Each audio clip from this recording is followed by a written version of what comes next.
is Chris Meade, who hails from Connecticut in the USA. Now, Chris has got a fantastic story to tell because he and his brother and a pal of theirs 2 years ago spent some night kind of talking about how they hated their jobs and could they come up with some idea about starting a company. And hey presto, they did and gave birth to Crossnet. Now, I won't take away anything from the story of that because you will hear Chris talk about it.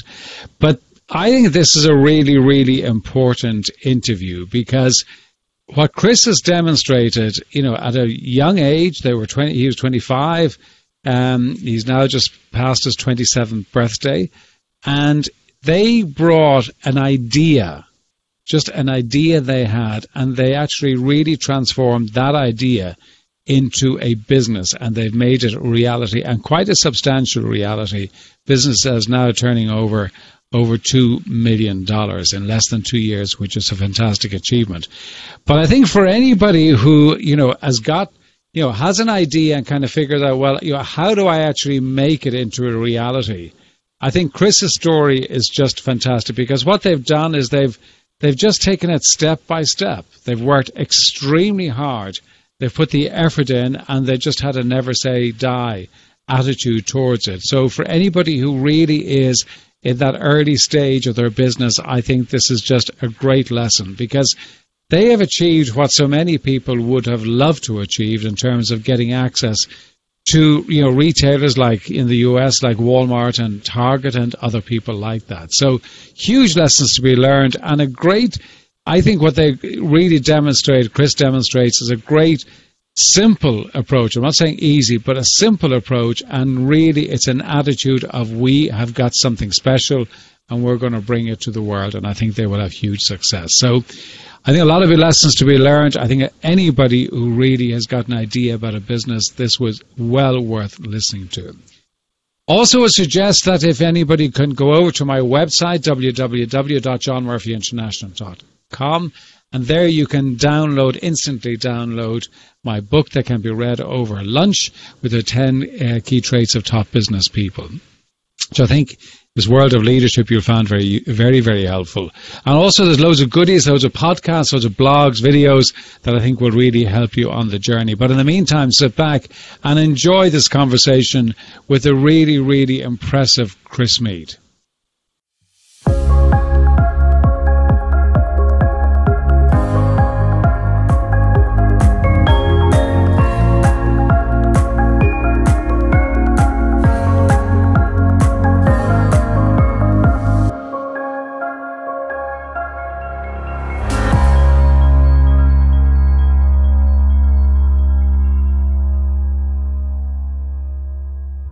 Chris, it's great to have you here on the Winning Teams podcast, and you've actually got quite the story to tell. And I believe, it's relatively recently, in the sense in 2017, you and your brother, Greg, and a pal of yours, Mike, got together to brainstorm what you might do, and you kind of spent quite a bit of time reminiscing.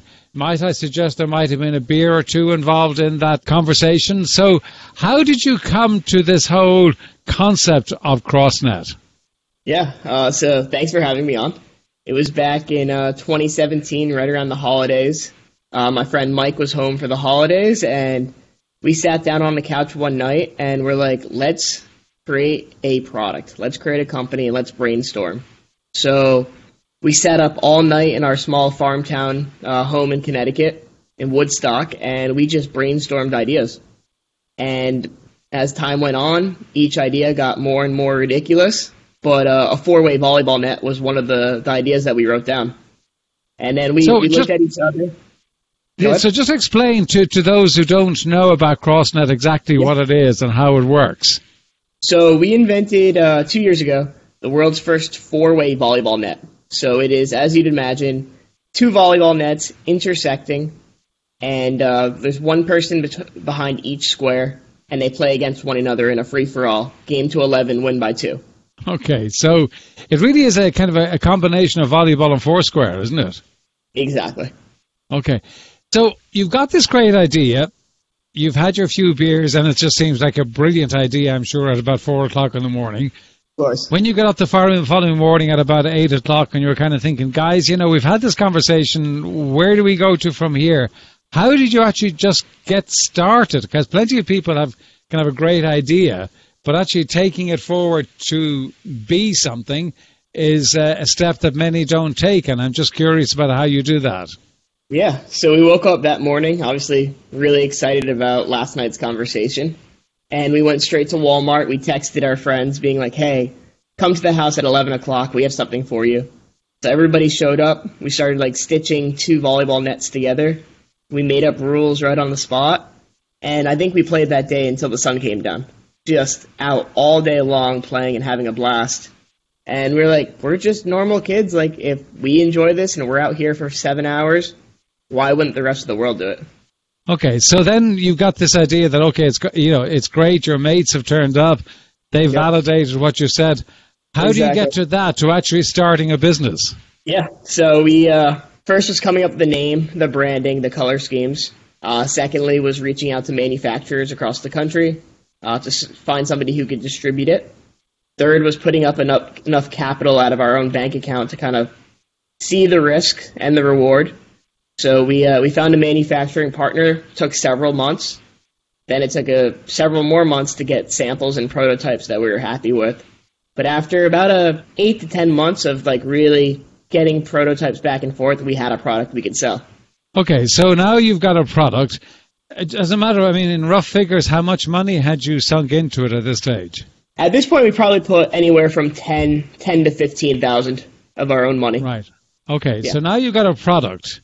Did any of you have experience of kind of selling to retailers, online people, anything like that? Yeah, so my brother's really good at social media marketing. He's done that for many years now for several companies. And then my strong point was I was an account executive at Uber in New York, the headquarters. So I had several years of selling experience. So we figured, let's get a beautiful product, have fun on social media, and then pitch it to the buyers who are probably sitting at their desk wishing they were at the beach playing this volleyball game, and we can make something happen. Okay. So how did you actually get into to start selling? Because, you're now in what? So you started there, the idea was in 2017. You then get into, what are you in now in 2018, or are you still in 2017? So now we're in 2018. We're starting to sell. We launched our online website. Sales aren't amazing as any company would imagine when you start. But we start building traction every day. 50 more visitors, 100 more visitors. And essentially we start getting really good pieces of content from Olympians, from influencers, from people who could play volleyball much better than I could and make it actually look attractive. So then we have these videos and we can monetize them and then sell to those stores. So about 80% of our traffic right now and sales is online on our website, and then 20% retail. All right, okay. And when you say that 80% of your sales, are they 80% of sales directly to you, or is it through some online retailers? Yeah, so they're directly to our website, crossnetgame.com. Right, okay. And then we also have online retailers as well. Okay, so, I know that you've got into over 2,500 schools. That's quite an achievement. How did you actually manage to get into 2,500 plus schools? Yeah, so it is quite an achievement. So we, when we first started the company, we reached out to one of our good friends who was a gym teacher at our local high school. And he said, Chris, every semester I get this magazine, and I'm just inundated with tons of new products that I could purchase. Reach out to these companies. They're called Flag House Sports, Gopher Sports, S&S, Toledo. There's all these companies I never even knew existed, but they sell products to gym teachers. And gym teachers have a budget, and they want to spend their money on the most flashy, fun, usable item that they could have for years to come. So I pitched it to all of the buyers at those stores. They bought into it. They put Crossnet on the homepage or in the inside slot of all of the catalogs, and sales have just been cranking since we launched with them. Okay. And am I right in saying that you're in over 25 kind of mainline, offline, and online retailers? 100%. So how did you actually get into I mean, are they the Walmarts? Are they the big names? Who are they? Yeah. So our first retailer was a store called Shields. They're a Midwest sporting goods store. We're currently nationwide with them in all of their stores. So units have been flying off the shelves online for them, but also in the stores. So that's one of our strongest retail partners. And then we are available online at walmart.com, target.com, Macy's.com will be coming soon, jet.com, wish.com. I can keep going on and on, but there's a lot of online retailers. So, I mean, for many people who are looking to develop in the online space, getting on the likes of some of those people like Walmart and Target that you mentioned is kind of the dream. Yeah. But here you are kind of, three mid-20-year-olds with an idea, with a completely new game that you've devised yourselves. How did you manage to actually break in and get in with those organizations? Yeah, we really love our product, and people really resonate with our product. When you set it up, there's 25 people that come onto the beach and just stare at the game, ask questions, and the buyers were enticed. The outdoor sporting goods game market is naturally something that doesn't change too much. There's a few really good outdoor games, but after that, nothing new really comes out. I'm 26, actually just turned 27, but there's only been two or three games that have really stuck out my entire childhood and my life. So when we bring something like this, it's kind of revolutionary, and there's nothing else like it on the market. So buyers are interested in having something that will actually sell and make a difference. But I know that for many organizations who have tried to kind of break into the likes of Walmart, they've just ended up, kind of speaking to a blank wall. How did you manage to get the conversation going with the right person and get to meet the right person? Yeah, so thankfully we work with a distributor in Nebraska called Spreetail. They are a massive e-commerce distributor, and they have partnerships at all of the major retail stores. So if they trust you enough to become have their product in their distribution chain, they will make those introductions for you and get you on the shelves and do all the fulfillment for you. So we have an exclusive agreement with them to do all of our .com sales on Target and Walmart.com, and they handle all of it. And it's a great process because we get the price we ask for, they do all the customer service and shipping, and we get on the biggest websites in the world. So it's just a win-win-win for everybody. That's quite an achievement. And from your perspective, am I right in saying the latest figures I saw that you will do $2 million sales in 2019? Is that accurate? As of this morning, we just hit 2 million. 2 million this morning. So 2 million. I woke up this morning and we had $2 million.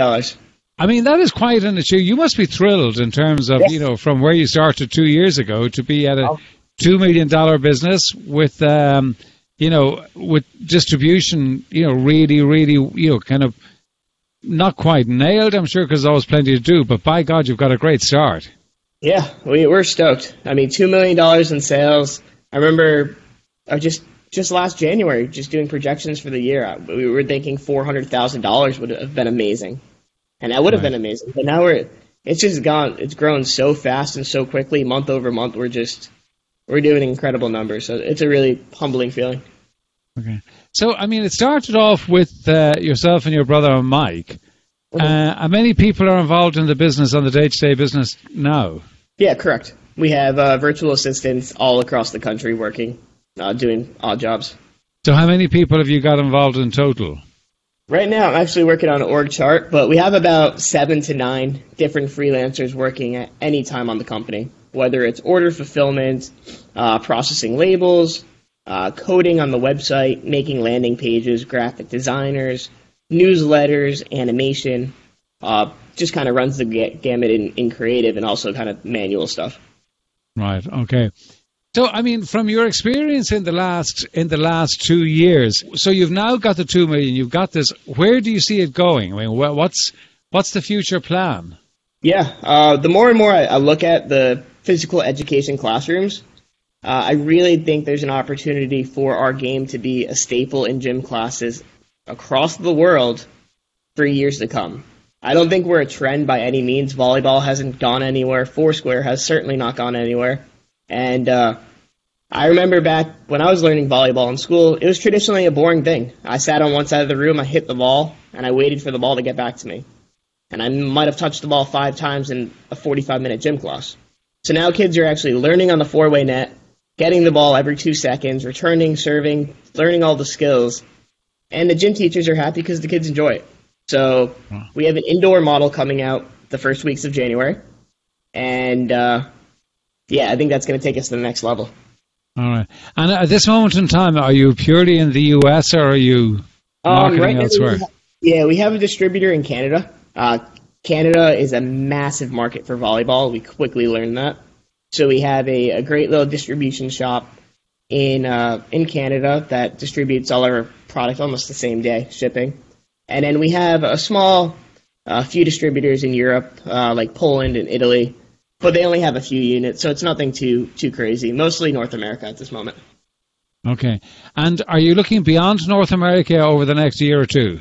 Yeah, I definitely think we're having good conversations with even just exploring things like Amazon Australia and shipping the product directly to a fulfillment center in Amazon in Australia and just capitalize, because right now it's too expensive to ship from North America to these other countries.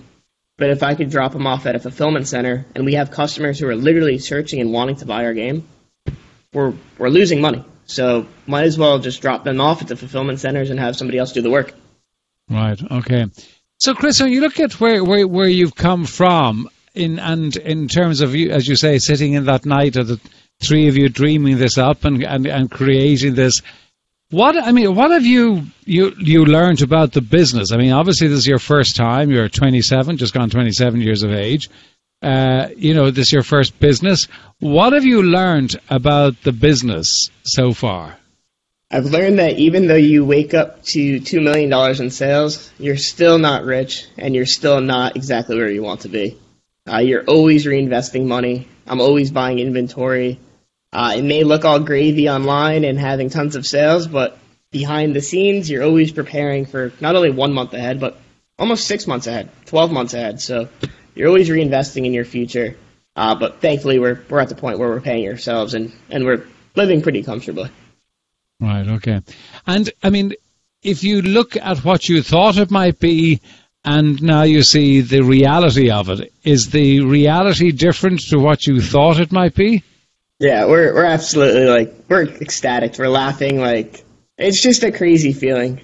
We were just 3 normal kids who had a good idea, and we just worked so hard to make it happen every day for 2 years now. And now I can go to Target.com and type in my company, and it shows up, and that's just that will never get old. Yeah, sure. And I mean, as you say, you're three guys in your mid-20s doing that. There are lots of, guys and girls who kind of get together. I mean, what do you think is the difference between what you have done and what an awful lot of other people who have a great idea, but it never sees the light of day? What is the differentiator for you in terms of what you've done? What do you think? I think we all had the drive and commitment just to stay grounded. I've seen a lot of people start companies and give up after 6 months or even after a year if it doesn't work out the way they are, like it's supposed to go. But we just had the drive and the commitment. We sold maybe 15 nets our first few months. We could have easily walked away and said, okay, we're down 10 grand, let's walk away and give up. But we were resilient and we kept going, and eventually it just worked. And we stayed frugal time and time again. I didn't worry about getting paid. Even a year and a half into the business, I was like, it'll be worth it. It'll be worth it. And now it's finally worth it. And we just kind of stuck it out. And for the three of you, how did you figure out how to leverage each other and how you decide who does what? How did you split it up? I mean, how does that work? If you look at the personalities in the room and kind of our own skill sets, we've kind of grown into 3 different clearly obvious avenues, where Mike handles the manufacturing and distribution and kind of dealing with our manufacturer and engineering the product and making new versions of it, where Greg is all the social media and the marketing side, and I'm on the sales and kind of the front end of the company. So it's very obvious that we have that transparency where I know Mike is good at blueprints and designing the product, And that's not my skill set, so I'm going to let him run on that because I have tons of other things that I need to be worried about. So just kind of having autonomy and trust. And it is about that clarity of roles, isn't it? That everybody knows exactly what everybody else has got to do. Exactly. When you look, okay, you've got a number of, you said about kind of 7, 8, 9 kind of virtual people are working virtually. Do you see that changing? Do you see yourself creating kind of a team that's going to be physically present, or do you see yourself just kind of continuing that outsourcing model? Yeah, ideally it would be nice to have an office, of course. Everything's working pretty smoothly remote. My brother Greg's out in San Diego. Our other partner Mike's in Denver, Colorado, and I'm in Miami. So right now we're all remote, happy with our locations. So I think the stress of having an office where we have to physically report would certainly kind of add more stress onto the business. Things are working fine right now until we have that need to have a big corporation and an office. I don't think there's a need. And I mean, because I think it's interesting, because if you look at that virtual model, and there's more and more businesses going down that route, that there is not, there's not a compelling, there's no huge benefit to, having everybody in the same room physically. Yeah. With technology, you can do it, and you can bring it forward. So in terms for you and your growth, as somebody who's in the kind of the sales and that part of the driving the business, what do you see as being the big challenges for you going forward? The big challenge, we're very much looking forward to moving from .com and online sales to actual physical retail, because we know that's not dead. We know customers. I still look forward to my nightly Target walk with my girlfriend, just walking around the store aimlessly. What can we buy, or what should we not be buying but spending our money on? So we know that there's still, retail is certainly not dead. So there's thousands of stores in North America, let alone across the country, the world, that should be selling Crossnet that are not. So it's having the inventory, making the pitches, telling them why we need the shelf space. And our product is big, so we have a lot of challenges where the product takes up a lot of space.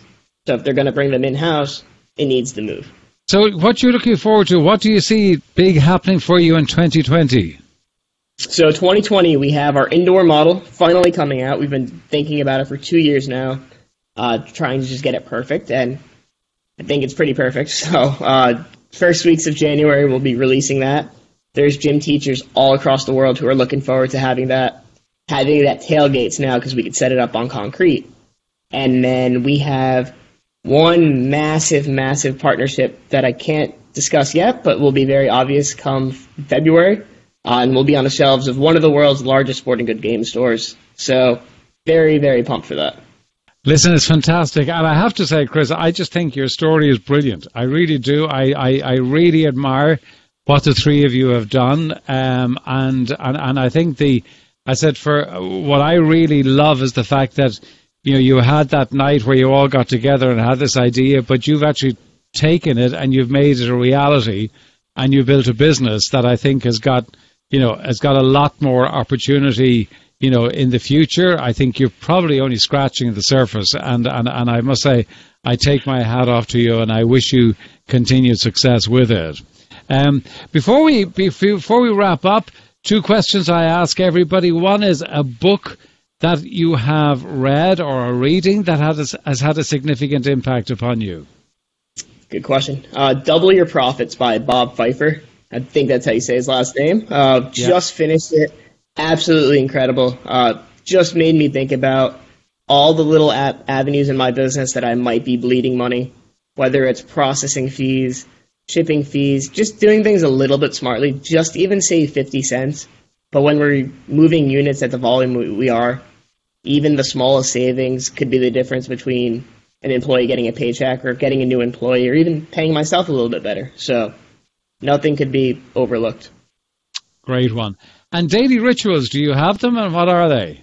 Yes. Every morning I like to get up around 8:30, go to the gym. I come home, make my little protein shake. I start work till about 12 o'clock. I'll then head over to the local Starbucks cafe, get my little coffee, and I'll work till about 4 o'clock or so. And then have some time for myself. Me and my girlfriend will go out, we'll do something, have dinner, go to a movie, and then I'll check some emails before bed. But pretty relaxed lifestyle. Have things automated right now, so as long as I get to the gym, do yoga or something fun like that, it keeps me happy. It sounds as if you have great balance in what you're doing, Chris. I must say, I really think it is great. Chris, can I just say thank you so much for coming on? I think you have a great story. I think you've done a fantastic job of bringing Crossnet to where it is, and I've no doubt that we will be seeing it, in many, many stores, online and offline. And I look forward to hearing the good news about the retailer that you're doing business with. So thank you so much. Thank you.